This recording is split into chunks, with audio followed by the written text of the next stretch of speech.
Hi everyone, welcome back to my video. कैसे हैं आप सब लोग? आई रियली रियली होप कि आप सब बहुत अच्छे होंगे। हम भी काफ़ी अच्छे हैं। बहुत दिनों बाद मैं ब्लॉग शूट कर रही हूँ क्योंकि आज ना बड़ा मन कर रहा था ब्लॉग शूट करने का। अब रूटीन पूरी तरीके से चेंज हो गया है, तो मैंने सोचा चलो आप लोगों के साथ भी अपना मॉर्निंग रूटीन में शेयर कर लेती हूँ कि 2 बच्चों की माँ बनने के बाद कैसे रूटीन चेंज होता है और मॉर्निंग का स्ट्रगल कैसे होता है 2 बच्चों के साथ। So daily Monday to Friday मुझे 5 ओ क्लॉक उठना होता है क्योंकि बेटे को मुझे स्कूल भेजना होता है। तो आज भी मैं 5 ओ क्लॉक उठ गई हूँ। सबसे पहले उठ के ये पानी मैंने बनाया है। इसमें मैंने जीरा, अजवाइन, मेथी दाना और धनिए का बीज उबाल के अच्छे से इसको बना दिया है। इससे गट क्लीन होता है और काफ़ी अच्छा होता है हेल्थ के लिए। तो आजकल मैं डेली मॉर्निंग में इसको ले रही हूँ खाली पेट। उसके बाद ही आधे से ज़्यादा टिफ़िन की प्रिपरेशन ना मैं रात को ही करके रखती हूँ ताकि सुबह ना मुझे दिक्कत ना हो बहुत ज़्यादा। काम 1 घंटे में बहुत सारा हो जाता है और मैं कर भी लेती हूँ, लेकिन बेटी साथ में है अब और वो अगर उठ जाती है ना तो फिर काम करना बहुत मुश्किल होता है। आटा मैंने रात को ही गूँथ के रख दिया था और इसमें ना मैंने हल्का सा बेसन भी मिलाया है। तो आटा और बेसन मिक्स करके मैंने इसको बनाया है क्योंकि मैं बना रही हूँ आलू का पराठा, जो कि मेरा बेटा अगर नॉर्मल जैसे हम आलू के पराठे बनाते हैं वैसे अगर मैं उसको बना के दूँ तो वो बिल्कुल नहीं खाता, उसको बिल्कुल पसंद नहीं है।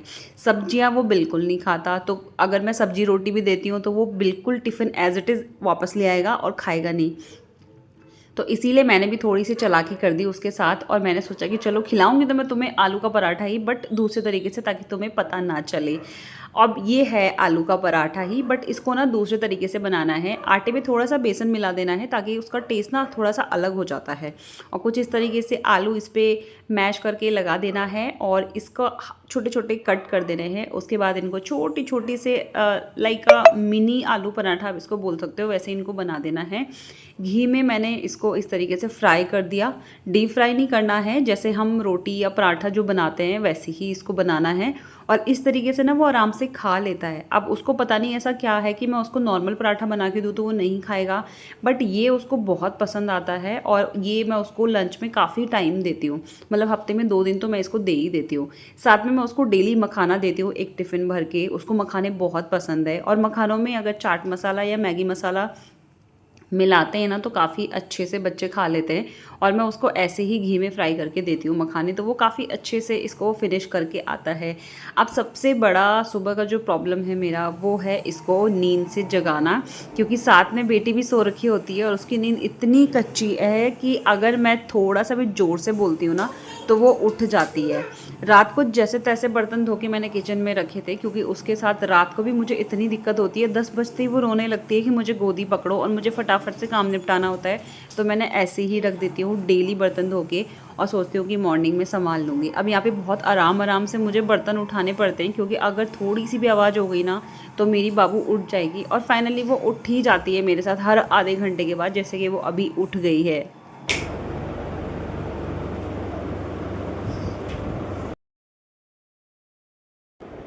Good morning.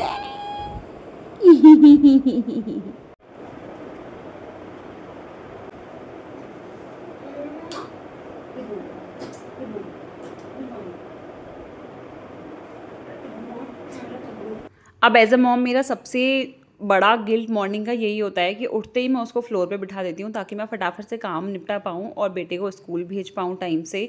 सो मुझे बहुत बुरा लगता है, पर फिर मैं सोचती हूँ कि चलो बेटा स्कूल चला जाएगा तो उसके बाद तो मुझे इसी को देखना है, पूरे दिन इसी के साथ ही बिताना है, तो बहुत सारा प्यार मैं तब कर लूँगी। सो 5 से 6 बजे के बीच में ना मेरा सारा काम हो जाता है। टिफ़िन पैक कर लेती हूँ और अपने लिए भी नाश्ता मैं रेडी कर लेती हूँ ताकि बाद में मुझे ना बनाना पड़े। उसके लिए मैंने थोड़े से खजूर डाल दिए थे, बिस्किट डाल दिए थे, मखाने डाल दिए थे और साथ ही में मैंने जो आलू के पराठे बनाए थे वो भी मैंने डाल दिए थे। मैं उसको पराठा ही बोलूँगी क्योंकि वो है तो पराठा ही। सो इस तरीके से 5 से 6 बजे के बीच में सारा काम फिनिश हो जाता है और अब बारी है उसको रेडी करने की। तो उसको ब्रशिंग कराना, उसको नहलाना और ड्रेसअप कराना अब मैं बिल्कुल नहीं करती, वो खुद ही करता है ये सब। बस उसका बैग पैक मुझे ही करना पड़ता है क्योंकि वो बिल्कुल नहीं करता। वैसे तो मैं रात को ही करके रख देती हूँ, बट जब रात को टाइम नहीं मिलता है तो मुझे मॉर्निंग में ही उसको करना पड़ता है। और यहाँ पे मैंने बेटी को जो मर्जी हाथ में आया ना मैंने उसको वही दे दिया ताकि वो आराम से खेले और मुझे बिल्कुल परेशान नहीं करे। अब इसी बीच में उसका ब्रेकफास्ट भी रेडी हो गया था बेटे का। उसको मैंने वही पराठे दे दिए जो मैंने बनाए थे और साथ में मैंने दही दे दी थी, उसको मीठी दही खाना बहुत पसंद है। अब यहाँ पे टाइम बचा हुआ था और बेटी भी खेल रही थी आराम से, तो सोचा इसी टाइम का फ़ायदा उठा के उसका भी दलिया मैं रेडी कर लूँ ताकि मुझे बाद में ना करना पड़े। अब दलिए में मैंने थोड़ा सा घिया काट दिया था और दलिए के साथ में लाल मसूर और मूंग दाल हमेशा डालती हूँ और उसके लिए इस तरीके से एक बहुत ही अच्छा सा हेल्दी सा दलिया रेडी कर लेती हूँ डेली। इसके बाद बारी थी चाय बनाने की, क्योंकि काफ़ी देर हो गई थी। वैसे मैं सुबह उठते ही बहुत चाय पीती हूँ, लेकिन हाँ आजकल मैं कोशिश कर रही हूँ कि एटलीस्ट खाली पेट तो मैं चाय बिल्कुल ना पीऊँ। उससे पहले गर्म पानी या फिर जो मिक्स वाटर मैंने बनाया था वो ले लूँ। और यहाँ पे बेटे ने जितना नाश्ता करना था कर लिया और बेटी ने झपट्टा मार दिया आलू के पराठे पे। वैसे अब वो खाने लग गई है ऐसी चीज़ें, मैं उसको जानबूझ के भी पकड़ा देती हूँ, जैसे रोटी या पराठा भी मैं बनाती हूँ तो उसको दे देती हूँ, ताकि उसको आदत रही ये सब चीज़ें खाने की। और चाय भी रेडी हो गई थी, दलिया भी रेडी हो गया था, किचन का ऑलमोस्ट काम मेरा डन था। अब बस किचन क्लीनिंग का मेरा बचा हुआ था और वो मैं बाद में आराम से कर लूँगी। वैसे सुबह जब मैं जल्दी उठ जाती हूँ या रात को नींद मेरी नहीं पूरी होती है तो बेटी के साथ मैं दोबारा सो जाती हूँ, क्योंकि अगर वो 6 बजे उठती है तो 7 बजे तक वो दोबारा सो जाती है, मतलब उसको दोबारा नैप ज़रूर चाहिए सुबह का। तो अगर उसके साथ मैं सो जाऊँ तो एटलीस्ट वो 2 घंटे तो सोती ही रहती है, तो उसके साथ मैं दोबारा सो जाती हूँ। और कई बारी तो फिर मैं 10 बजे उठती हूँ और फिर घर का काम निपटाती हूँ, क्योंकि नींद ज़्यादा ज़रूरी है। क्योंकि फिर पूरे दिन ना आप एनर्जेटिक नहीं रह सकते हो, मतलब पूरा काम फिर नहीं हो पाता मेरे से, तो जब तक मुझे नींद पूरी ना मिले। तो इसीलिए मैं उसको साथ में दोबारा हमेशा ही सो जाती हूँ जब मुझे लगता है कि मेरी नींद नहीं पूरी हुई। अदरवाइज़ मैं उसको सुलाती हूँ और अपना काम कर लेती हूँ। यहाँ पे हमने 5 मिनट के अंदर बहुत सारी बातें की और अब बारी थी बेटे को नीचे छोड़ने की, क्योंकि वैन काफ़ी देर से खड़ी होती है। तो यहाँ पे मैं उसको छोड़ के आ गई थी और इस बैग के साथ मुझे बेटी को भी उठाना पड़ता है। हस्बैंड घर पे होते तो मेरी काफ़ी ज़्यादा हेल्प हो जाती है, क्योंकि ये सब मुझे अकेले नहीं करना पड़ता। बट जब वो नहीं होते तो मुझे पूरा अकेले ही करना पड़ता है और इतने टाइम में मेरा हाथ इतना दर्द करता है ना, मैं क्या ही बताऊँ। इसके बाद थी अब चैन से चाय पीने की बारी। सो यहाँ पे अब जाके मैं थोड़ा सा रिलैक्स होकर चाय पीऊँगी और इसके बाद मैं सीधा इसको सुला दूँगी, क्योंकि इसका टाइम हो गया है सोने का और ये खुद ही रोने लगती है। तो थोड़ा सा इसको अच्छे से यहाँ पे जो है खेलने दिया, ताकि ये अच्छे से थक जाए।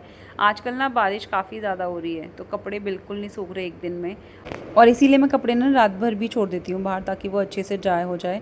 आजकल ना बेटी को यहाँ पे आने की पता नहीं कौन सी आदत लग गई है। कभी कभी तो वो बिना बताए ऐसे भागती है, मुझे पता ही नहीं चलता कहाँ गई, और मैं पूरे घर में ढूंढती रहती हूँ कहाँ गई कहाँ गई। उसे लगता है यहाँ पे पानी अपने आप आ जाएगा, लेकिन ऐसा नहीं है, नल तो खोलना पड़ेगा और उसको अभी बिल्कुल पता नहीं है कि नल खोल के यहाँ पे पानी आता है। सो यहाँ पे मैंने पी चाय आराम से और ये अपना आराम से खेल रही थी। इसके बाद ये आराम से सो जाएगी, क्योंकि ये थक जाती है। और सुबह इसकी आदत है कि जब भी ये उठती है ना, उसके 1-1.5 घंटे बाद तो इसको सोना ही है दोबारा, और फिर ये अपनी अच्छे से नींद पूरी करती है। क्योंकि रात को तो इसको मुझे जगाना है, लेकिन मैं भी चालाक हूँ, मैं फिर इसके साथ दोबारा सो जाती हूँ ताकि मेरी भी नींद पूरी हो जाए। सो ये था मेरा आज का मॉर्निंग का ब्लॉग। आई होप आप सबको बहुत पसंद आया होगा। अगर आपको अच्छा लगा थोड़ा सा भी तो ब्लॉग को लाइक एंड शेयर जरूर करना, चैनल को सब्सक्राइब करना बिल्कुल मत भूलना। मिलते हैं नेक्स्ट ब्लॉग में, तब तक के लिए बाय बाय।